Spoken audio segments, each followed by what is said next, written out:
Jeshi la Israeli limewaua takribani wa Palestina 125 wakiwemo watoto waliokuwa wamelala kwenye mahema wakati lilipoanzisha mashambulizi ya anga katika ukanda wa Gaza mapema leo Jumapili ya Mei 18, 2025. Vyanzo vya matibabu vimeliambia shirika la habari la Al Jazeera kwamba takribani watu 36 wameuawa na zaidi ya 100 kujeruhiwa baada ya ndege za kivita za Israel kulipua kambi ya mahema iliyokuwa inawahifadhi wa Palestina waliokimbia makazi yao katika eneo la Al-Mawas la Khan Yunis kusini mwa Gaza. Video za kutisha zilizothibitishwa kutokea katika eneo la tukio zimeonyesha miili mingi, ikiwa ni pamoja na baadhi ya waliofariki kwa kuteketezwa na moto, huku waliojeruhiwa wakipelekwa katika hospitali ya karibu ya Nasser Medical Complex. Vyanzo vya matibabu vimeliambia Al Jazeera idhaa ya Kiarabu kuwa takribani watu 125 wameuawa Jumapili ya asubuhi, wakiwemo 42 katika maeneo ya kaskazini ya Gaza yaliyoshambuliwa kwa mabomu, na kwamba wanahabari watatu pia walikuwa miongoni mwa waathiriwa. Idadi ya vifo imekuwa ikiongezeka kwa kasi katika siku 4 zilizopita, huku mamia wakiuawa kwa umati, huku jeshi la Israeli likijiandaa kuzidisha uvamizi wake wa ardhini katika ardhi ya Palestina licha ya ukosoaji mkubwa wa kimataifa.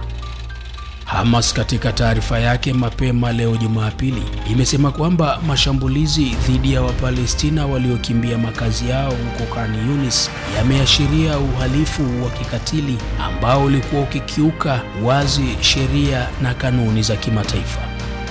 Kundi hilo la Hamas la Palestina limesema kuwa kwa kuipa serikali ya uvamizi uhakika wa kisiasa na kijeshi, utawala wa Marekani unabeba jukumu la moja kwa moja kwa ongezeko hilo la kinyama la kuwalenga raia wasio na hatia katika ukanda wa Gaza, wakiwemo watoto, wanawake na wazee.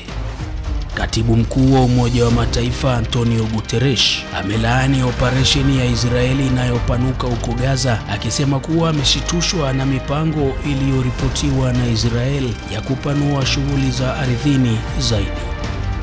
Siku ya Jumamosi, Israeli na Hamas walithibitisha kuwa mazungumzo zaidi ya upatanishi yalikuwa yakiendelea nchini Qatar. Israeli imesisitiza kuwa mazungumzo hayo yanafanyika bila ya masharti yoyote, ikiwemo kuingia kwa misaada ya kibinadamu huko Gaza ambayo imezuiwa kabisa tangu tarehe 2 ya mwezi Machi licha ya Palestina kukabiliwa na njaa. Waziri wa usalama wa kitaifa wa mrengo mkali wa kulia wa Israel,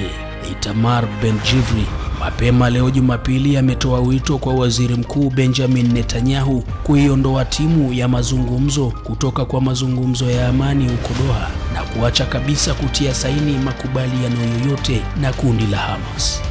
Jeshi la Israeli pia limekuwa na utaratibu wa kulenga hospitali katika eneo lote na kuzifanya zishindwe kabisa kutoa huduma kwa waathiriwa, ambapo kwa wiki iliyopita